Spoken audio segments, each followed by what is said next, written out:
Bonjour.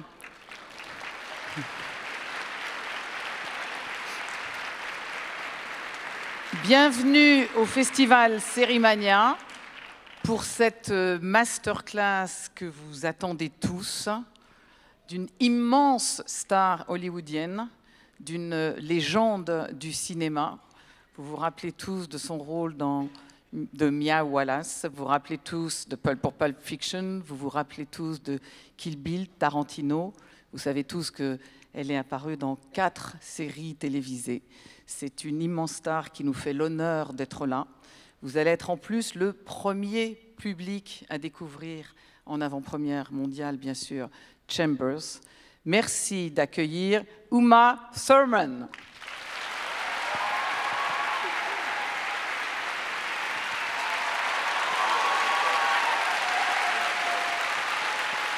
Bonsoir.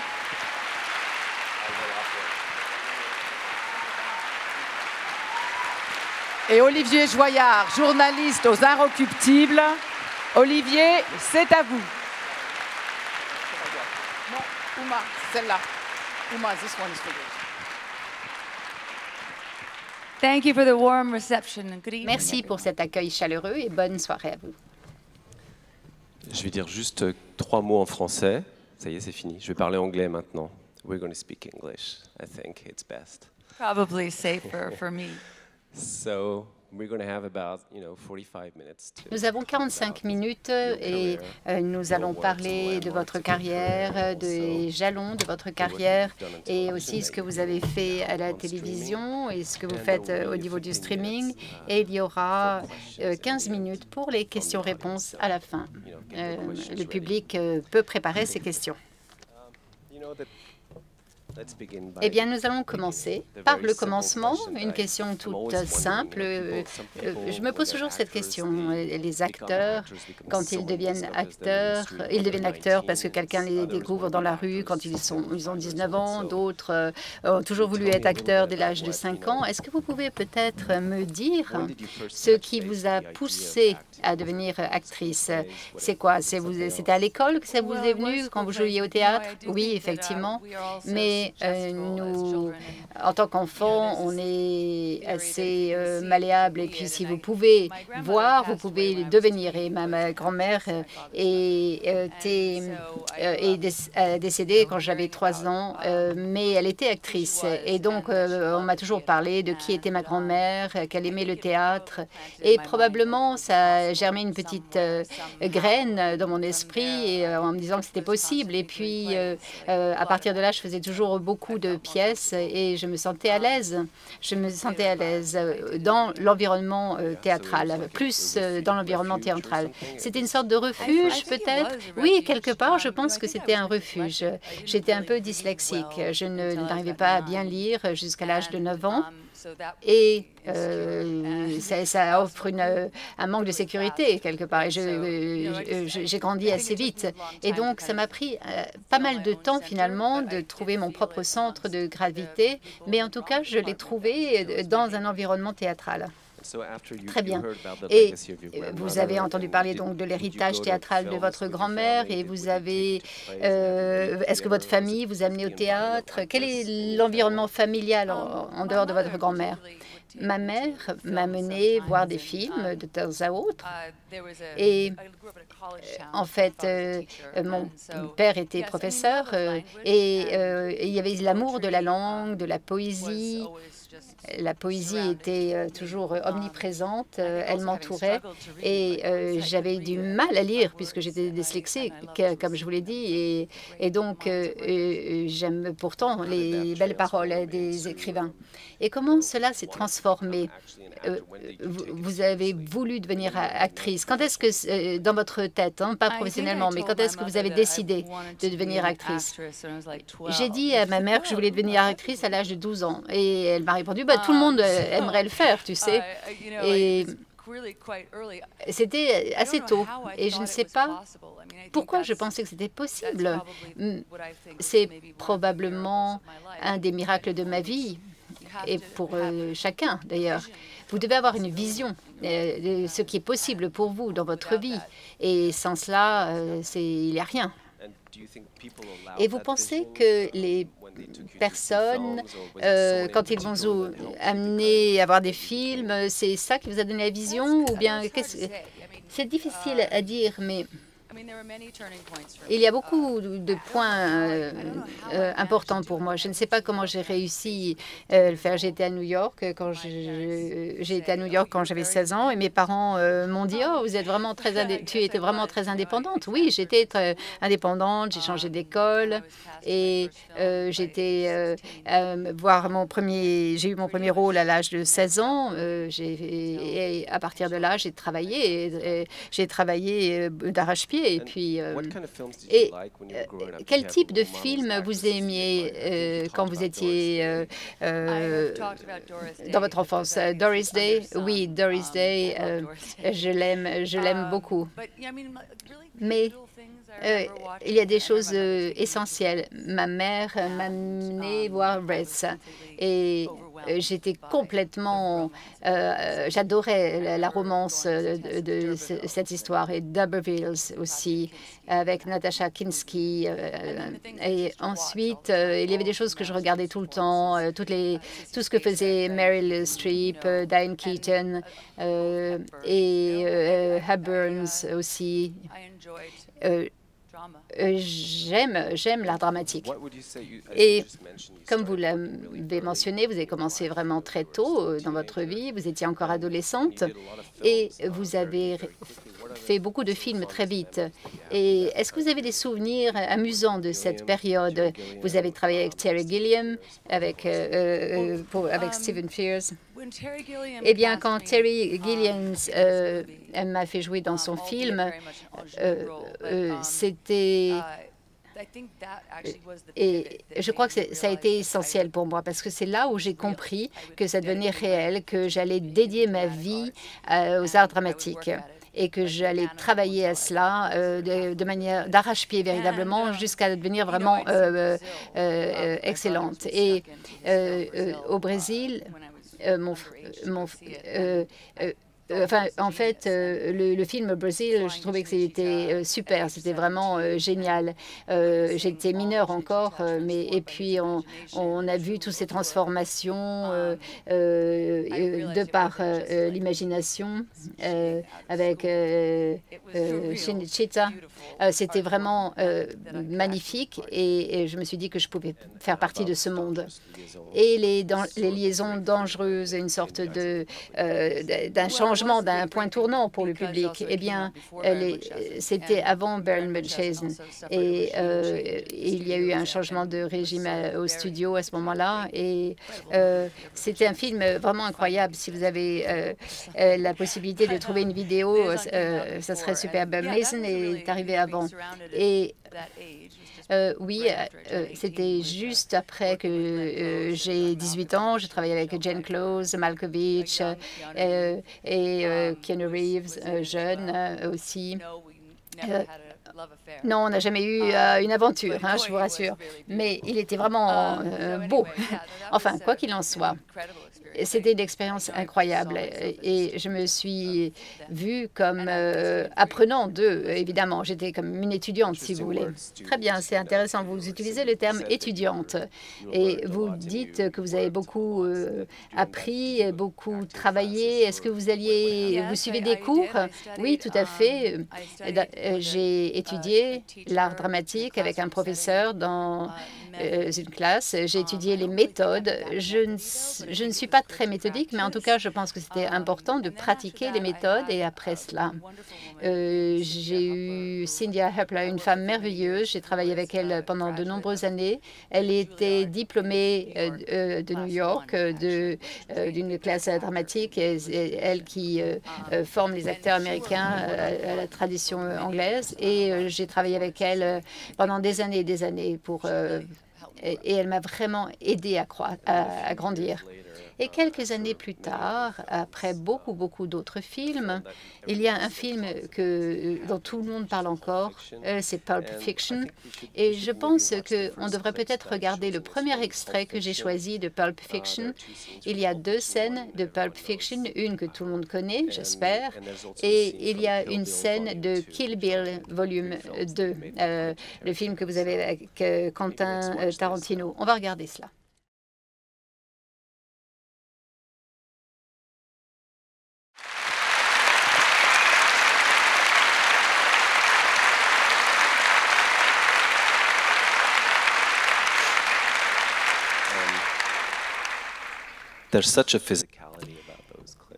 Ces extraits sont très physiques. Hein.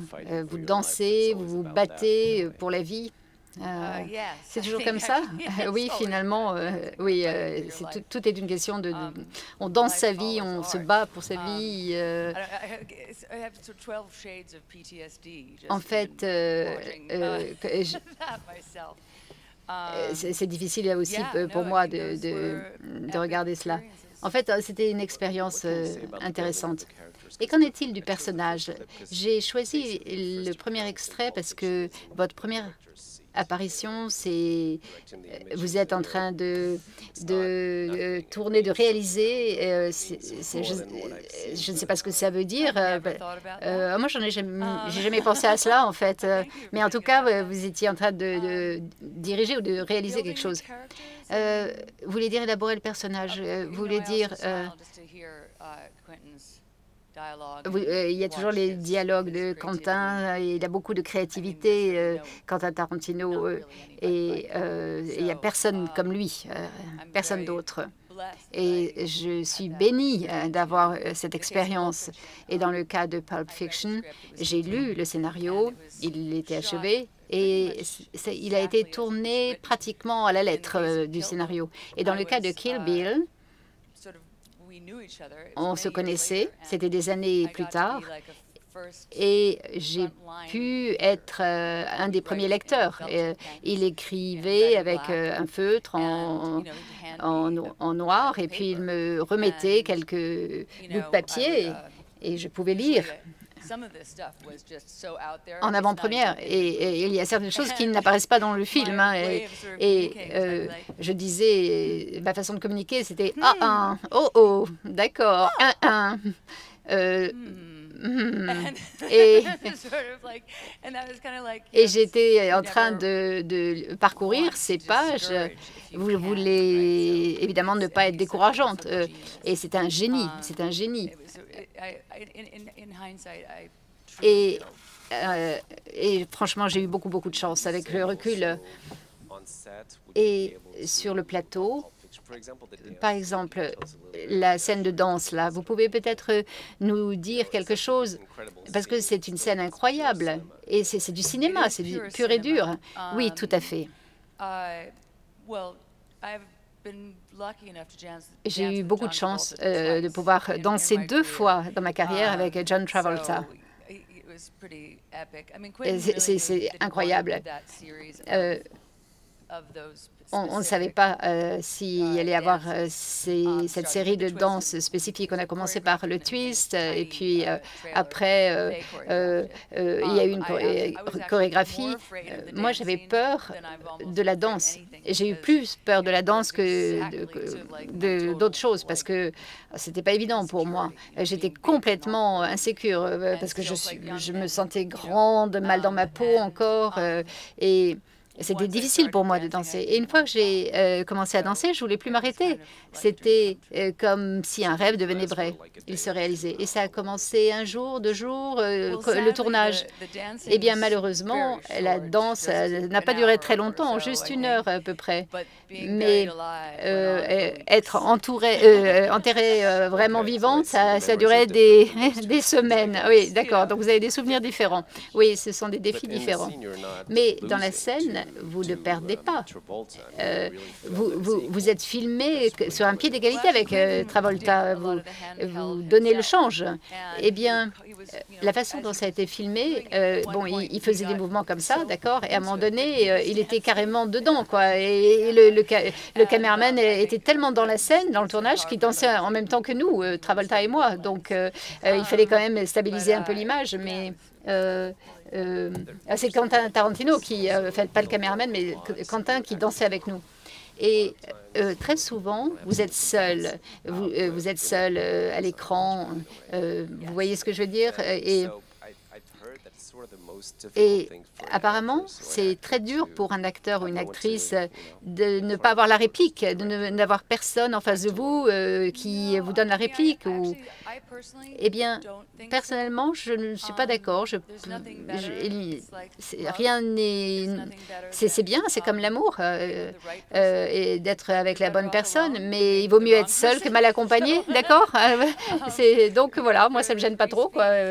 Il y a 3 vitesses, il y a la dynamique parfaite, et avec son rôle, bien sûr, avant tout. C'est comme l'amour, hein, d'être bien avec vous-même, avec votre rôle. Moi, ça m'a pris beaucoup de temps d'être bien avec moi-même. Donc, ensuite, il faut être bien dans votre rôle.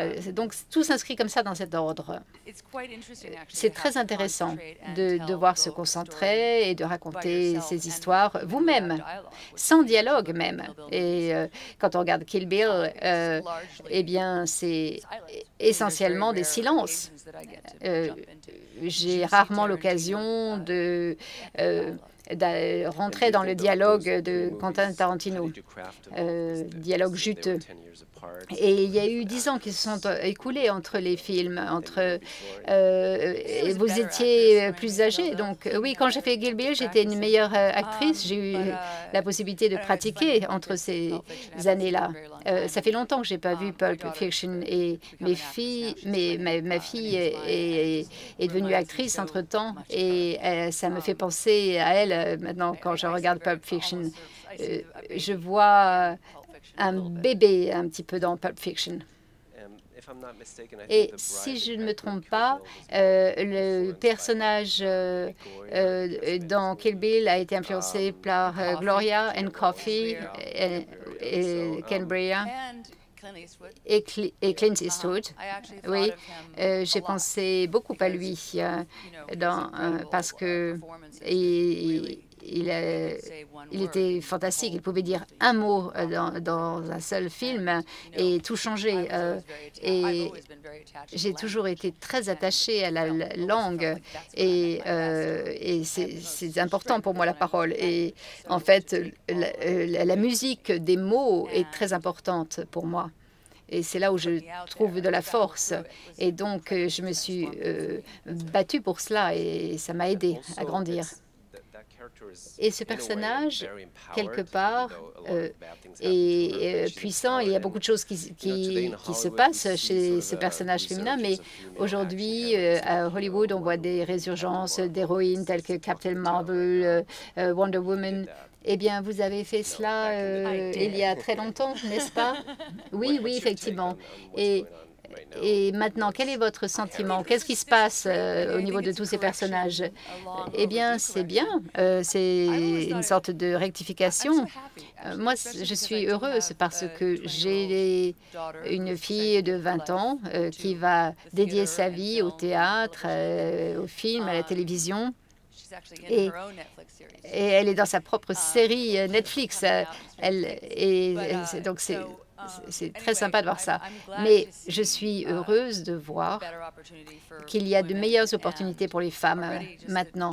Et il y a déjà une différence entre les opportunités qui s'offrent à ma jeune fille. Elle travaille avec beaucoup d'autres filles. Elles ont leur propre rôle. Elles ne parlent pas seulement des hommes tout le temps. Moi, je parle des hommes tout le temps. C'est un de mes sujets favoris. Mais bon... c'est bien. Et en fait, on rectifie le tir, et c'est bien. On aurait dû le faire depuis longtemps. Avant, il me semblait que les femmes avaient de meilleurs rôles du temps de Bette Davis. Et puis après, il y a une sorte de période étrange où c'était pas terrible pour les femmes, pour les actrices féminines. C'est bien, ce tir qui est rectifié. Et c'est... Donc, vous avez l'impression que votre fille se trouve dans un environnement qui est c'est moins isolant, enfin, elle est moins isolée, oui, que vous ne l'étiez à l'époque. Oui, tout à fait. Just one last thing about Kill Bill and Pulp Fiction, but Kill Bill more about the action and the playing with your body and your strength and your being still, a strong character. I don't know, how did you build that and how do you relate to that? Well, I trained for Kill Bill extensively, and there were a whole lot of circumstances that happened around Kill Bill, one of which was I just had a baby. I had my second child, my son, and I went into training when he was like 3 months old, and I was still nursing him, and I was really big.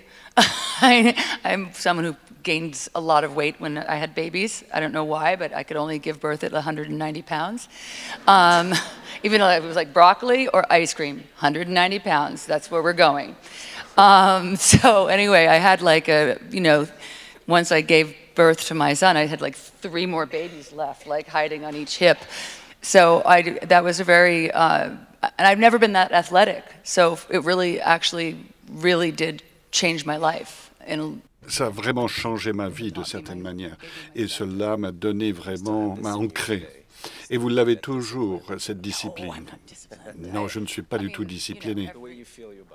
La façon dont vous vous sentez dans votre corps. Oui, je pense simplement que ça m'a changé. Je me suis toujours identifié comme quelqu'un qui était légèrement gauche et je ne me voyais pas physiquement comme une personne forte. Et lorsqu'on s'entraîne avec Maître Master Wu Ping et son équipe de 9 h du matin jusqu'à 17 h l'après-midi, cela est vraiment très épuisant et douloureux. Mais on se rend compte, ouais, j'ai réussi à le faire quand même, j'ai réussi à faire tout ça. Alors peut-être on va passer au sujet de la télévision. Vous étiez dans Smash, qui était vraiment un programme super. Vous étiez donc une vedette qui venait, vous étiez Rebecca Duval, le personnage, et on va regarder un extrait, 3 extraits de Smash, la première saison.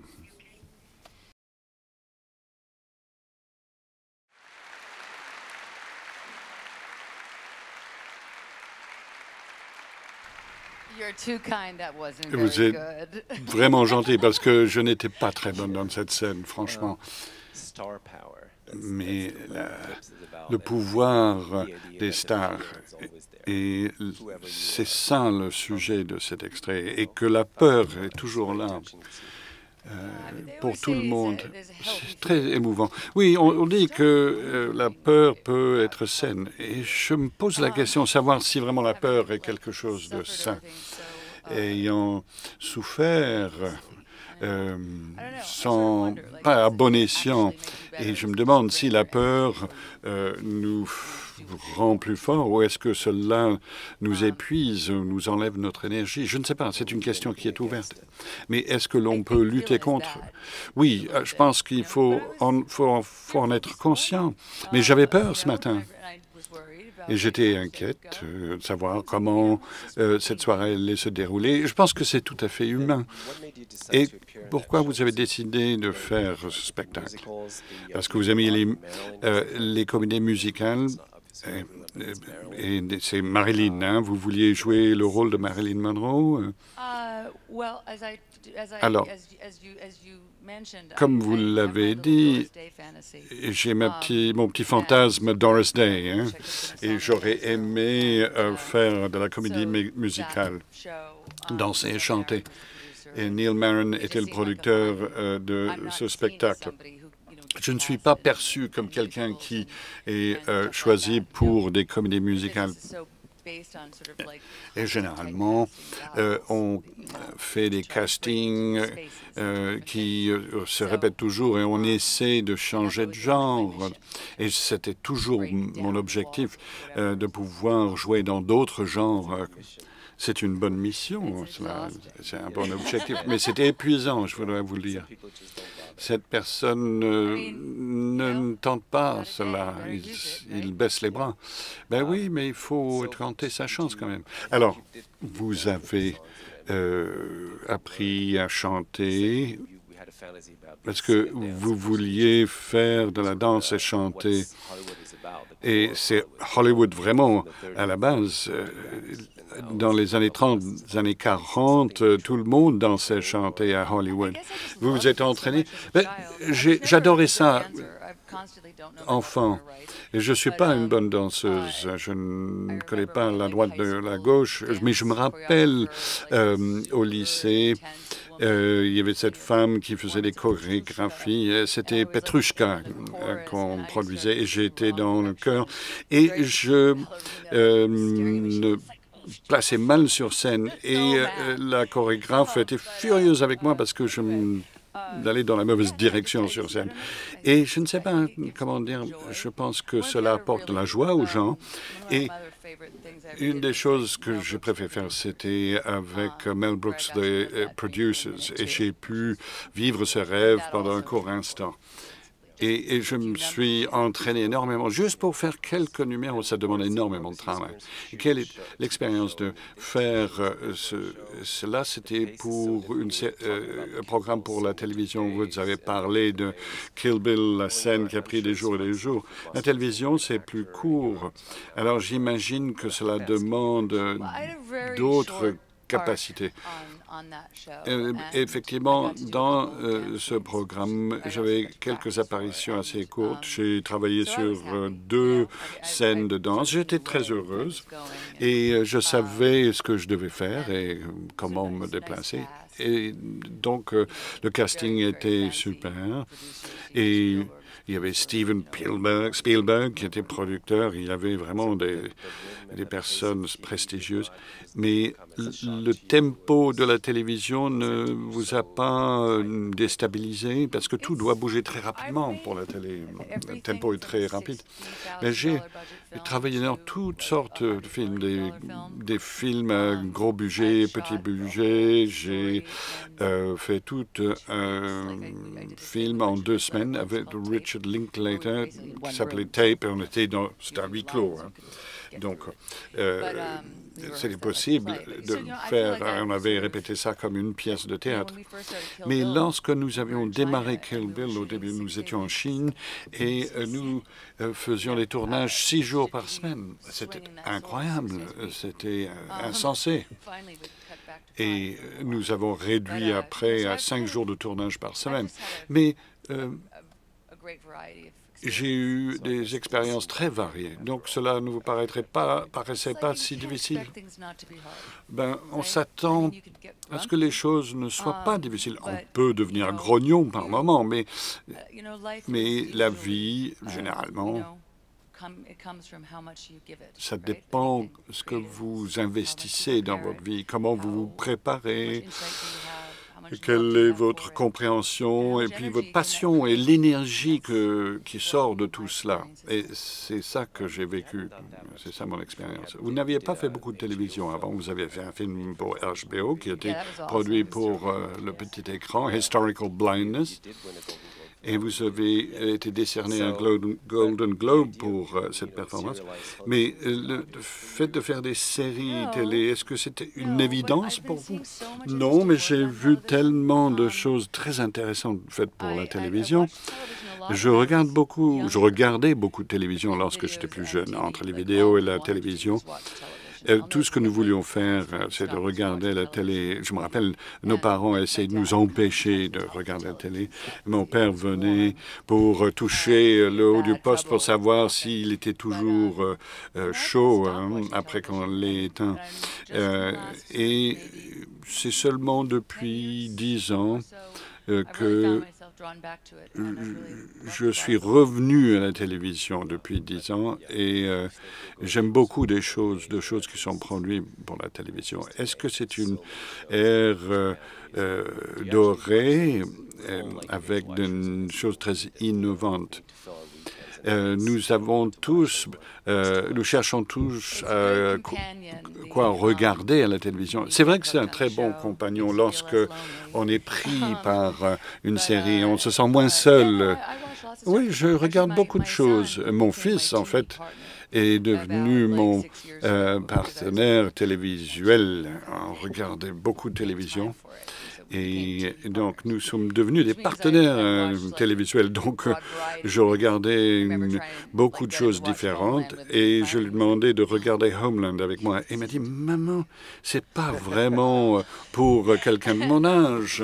Et donc, et c'est vrai que c'était pas tout à fait. Maintenant, il a 17 ans, donc c'est un homme maintenant. Mais c'était quand il était petit. Hein.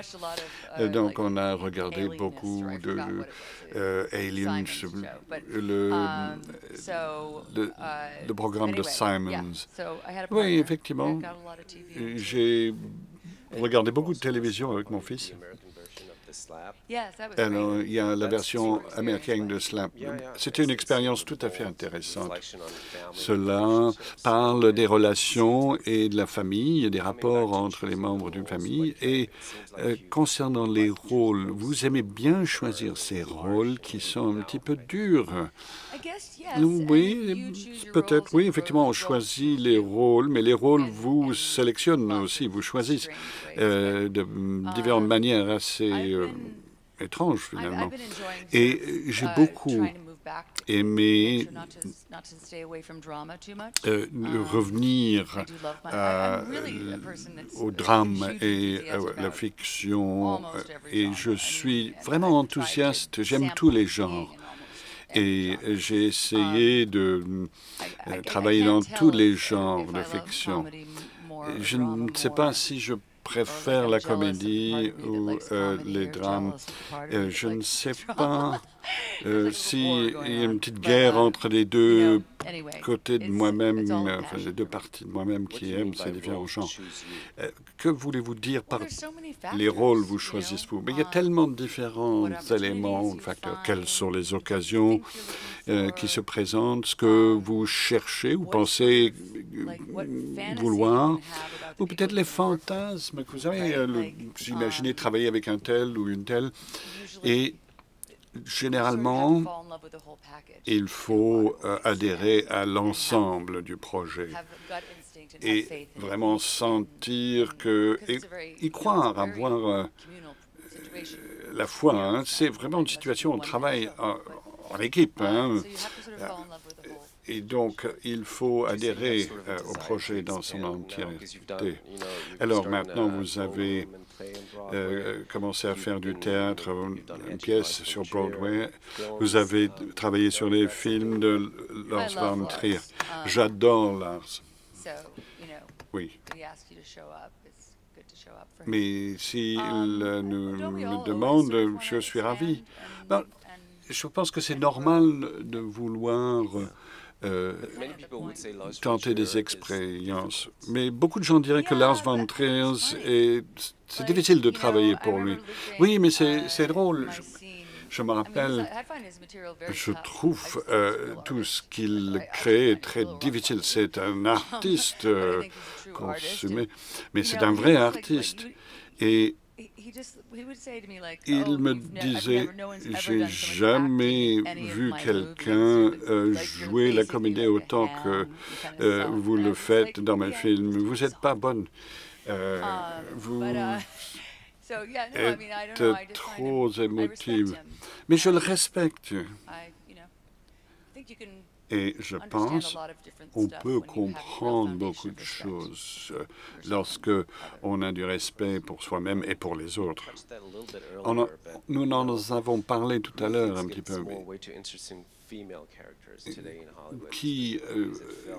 Est-ce que c'est dans le film ou à la télévision où il y a des personnages de femmes intéressantes?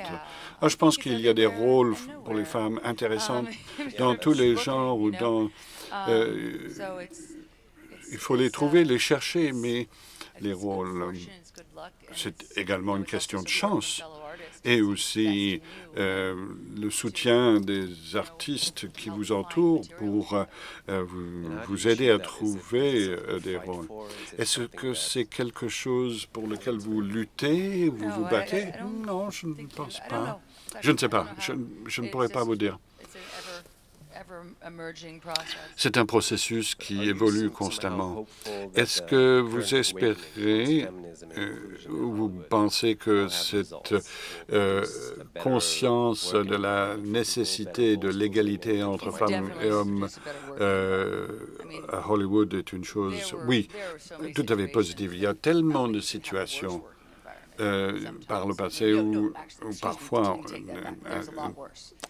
des conditions de travail terribles. Ceci dit, dans d'autres secteurs, c'est même pire, effectivement. Mais je pense qu'il y a une amélioration à l'heure actuelle. Et d'une certaine manière, et je ne veux pas que cela empêche les gens d'être créatifs. On a le droit de tomber amoureux de l'acteur avec qui, du comédien avec qui on joue. Si ça se passe comme ça, il faut pouvoir être libre de le faire. Je pense qu'il faut qu'on trouve notre chemin. Et nous étions dans l'ignorance. Maintenant, on va vers quelque chose de plus libéré et plus respectueux. Et vous sentez le changement? Oui, tout à fait. Je le sens, le changement. Je le sens. Et vous êtes venu ici pour Chambers, que vous faites pour Netflix.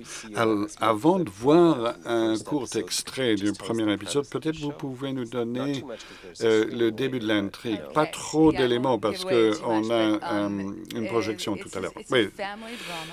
C'est un drame familial, un mystère surnaturel. Et c'est une jeune femme.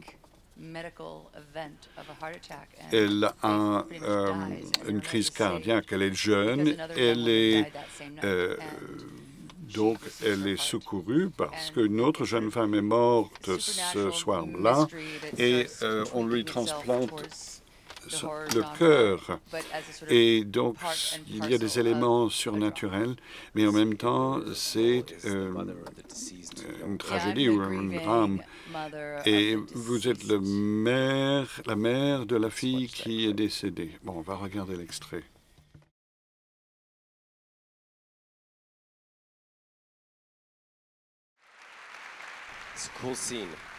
C'est une belle scène, vraiment une super scène. J'espère que vous avez aimé.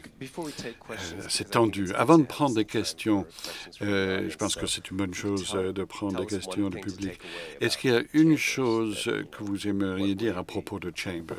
Quelque chose auquel... Ça fait peur. Et je pense il y a... C'est une série atypique. Il y a beaucoup d'énergie féminine et en même temps, c'est émouvant. Il y a en même temps un côté divertissant. C'était créé par des femmes. C'était créé, oui, Leah Rachel. Et la jeune femme que vous voyez, Savon, qui joue le rôle principal, c'est une superbe jeune comédienne. C'était un grand défi, ce rôle pour elle. Et je suis productrice de cette série. Il y a beaucoup de jeunes talents vraiment exceptionnels. Donc, vous y mettez beaucoup de vous-même. Je suis un peu comme la marraine de cette série. Le personnage, il y a des jeunes talents qui sont formidables et qui vraiment font un travail magnifique et interprètent des personnages vraiment très remarquables.